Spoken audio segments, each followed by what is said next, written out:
учењето беше најголемиот предизвик и најдоброто нешто што ми се десило, затоа што тука разбрав и дознав колку уствари е комплексен девелопментот на игри, колку многу има внатре навлегување, колку посебни делови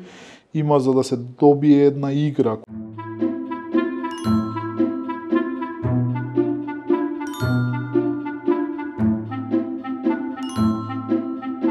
Здраво, јас сум Богдан Стојчевски, гейм дизајнер и еден од основачите на Furious Locale.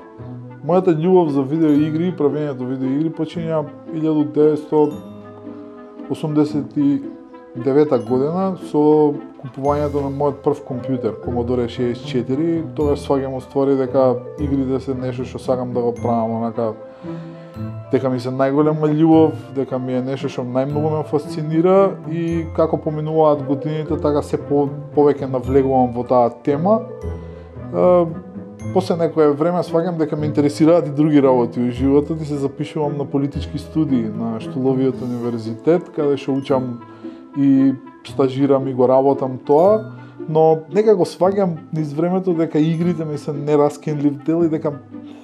искрено тоа би сакал да го работам. И у тоа талкање и барање на работа доаѓам до Enter. Enter во тоа време е многу популарно македонско списание за компјутери и починам да пишувам како новинар за видеоигри, тоест ги обработувам видеоигрите и да им ги представувам тука на читателите. Станувам и главен уредник на таа секција и издавам околу 16 броја со мој подпис со видеоигри за Enter. После тоа некако Enter престана да постои и сакавме да правиме уште, да работиме уште, тука имавме колеги, имавме луѓе ентузијасти и така натака и направивме вебсайт. 2009 година почна да работи вебсајтот, но многу брзо свативме дека е многу рано за такви интернет подвизи во Македонија, пошто не беше доволно читано, не беше доволно популарно и така натака. И низ муабети, низ како би шо би се трансферирале, во шо би правеле, а да биде врзано со видеоигри, го правиме првиот македонски подкаст, заедно со Гора Цветковски, Данко Димовски и Наум Михајловски, и подкастот GG е активен до ден денеска, значи веќе 11 години, го работиме и одиме секој понеделник во живо од 20 часот па натака. И тоа ми е онака као некоја увертира во мојот живот на видеоигри, која беше и почетокот на моето професионално занимавање со видеоигри.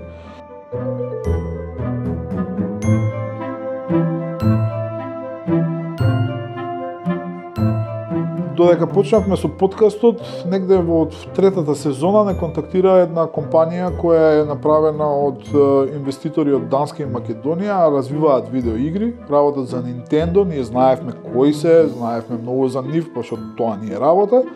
и као сакаат да соработуваат со нас. Најмногу да ни бидат спонзори, да не поддржат во тоа што го работиме и така натака, и низ муабети со нив,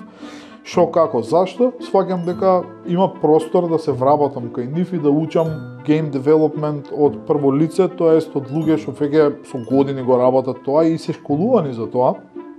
Нормално ја прифаќам понудата инстантно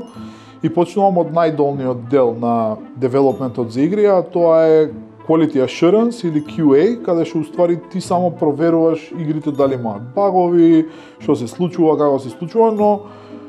после само една година работење добивам шанса да работам као левел дизајнер и на 2 PlayStation игри, што за мене беше онака можеби најдоброто нешто што во животот што сум го доживеал, затоа што PlayStation е PlayStation, сите знаеме колку е тоа голем бренд и све, и да работиш за игри кои се директно врзани за тој бренд и финансирани од тој бренд беше неверојатна шанса.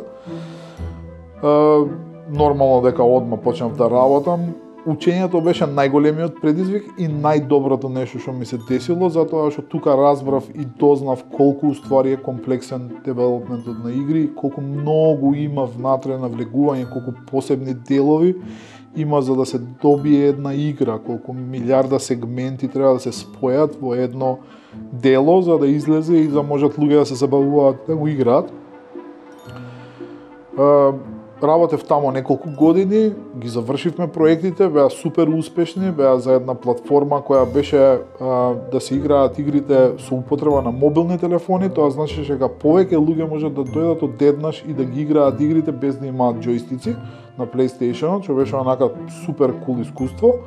И тука додека работев на мобилниве контролери и тоа ми се појави некаква желба да работам на мобилни игри.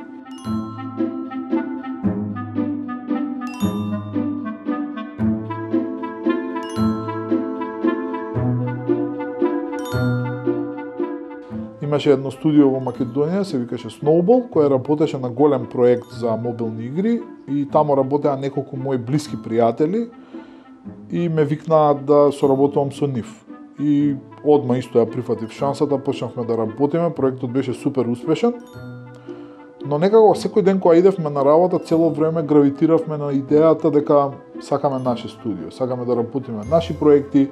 сакаме да работиме наши работи. Имавме некаква структура, генерално знаевме што точно сакаме да работиме и на кој начин сакаме да го работиме, но сепак беше онака дали сме спремни за тоа, пошто многу треба да сме реални у таквите подвизи, затоа што да имаш свое студио кое вработува луѓе, кое треба да остварува профит и така натаму, капитализам е многу тежок напор и бара многу концентрација, многу вложување на труд и се, но некако у 2020 година решивме дека тоа е правиот чекор за нас и заедно со Наум Михајловски, Иво Нешковиќ, Марио Ампов, Томи Ѓуровски и Дамјан Михаилов го основавме Furious Avocado 15 јануар 2020 година.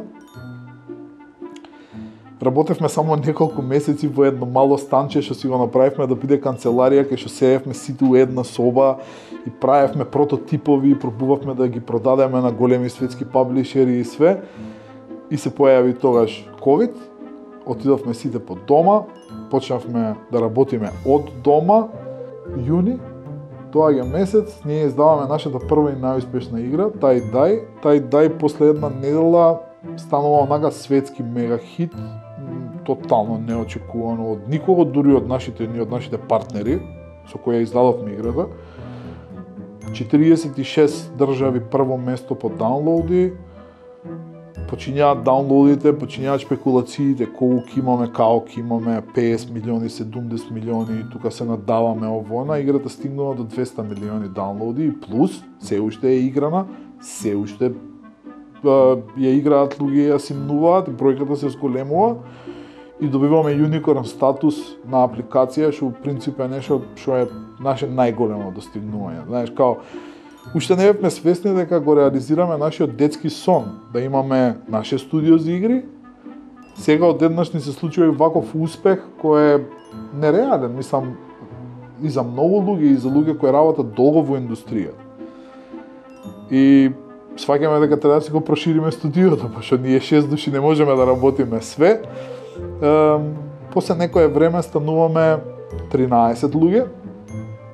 Вадиме уште еден проект, многу успешен, Candle Craft, за скроз друг партнер, со друг паблишер. И сваќаме дека иднината ни е до некаде сигурна, дека имаме и средства и начин и знаеме како треба да ги работиме работите и се одлучуваме да работиме малце посериозни и поголеми проекти, за кои сега не смеам да зборам, затоа што мислам дека тек идната година ќе можеме да ги раскажуваме и да ги покажуваме и така натака. Но да, е сигурно најдоброто нешто што ни се десило ever. Furious Avocado е онака као остварување на еден животен сон и нешто што би го работел секој ден без престана, онака без...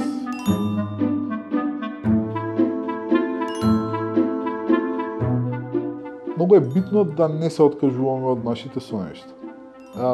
Животот ни носи секакви работи, знам дека е многу чизи, ама у исто време и лесно да се каже не се откажува од своите сонешта, ама е вистински така. Без разлика колку имаме предизвици и што све треба да правиме, барем 10% од нас треба да останат фиксирани на нашиот животен сон, затоа што еден ден може да се укаже прилика еден ден случајно може да ти дојдат луѓе во твојата канцеларија или тамо каде што работиш и да ти кажат: "Еј, знаеш што, ние сме данско студио за правење игри, да не случајно сакаш да пробаш да правиш игри", и ти да ја прифатиш шансата и да те донесе до своје студио, до 200 милиони даунлоуди, до неверојатни подвизи, до работа со најболи професионалци у свет, со колеги прекрасни, со другари и така натака. Така да мислам дека